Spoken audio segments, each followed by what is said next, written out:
There are two essential forces that drive every transformation. And if you don't understand how they work together, you'll stay stuck no matter how hard you try.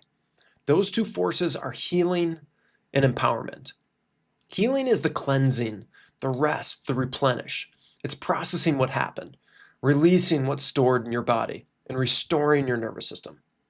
Empowerment is the building, the strength, the leadership. It's aligning with your core principles, stepping into your identity, and creating a solid foundation for what's next. Both are always at work in your life, and both are essential to rebuild yourself after divorce. Here's where most people get it wrong.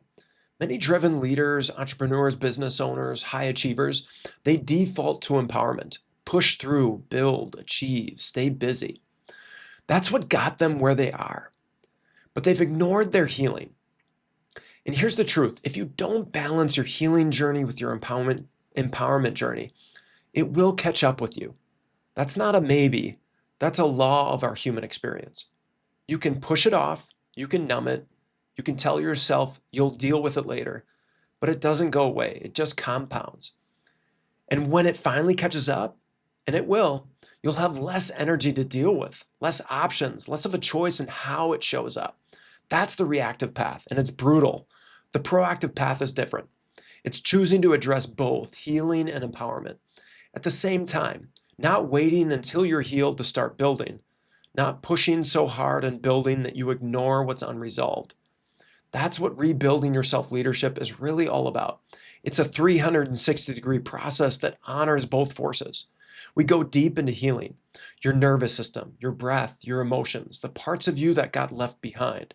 And we build at the same time your principles, your strengths, your identity, your vision for what's next. Because you can't rebuild yourself if you only focus on one. They work together. When you balance both, you become more expansive, more grounded, more clear. You remove the burnout. You remove the fog. You step into a version of yourself that's stronger than before.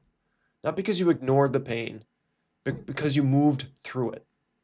So as you prepare for your call, I want you to think about this. Where have you been leaning in too hard into empowerment and pushing off your healing? And what would it look like to finally bring both into balance? That's the work we're going to do together. Can't wait.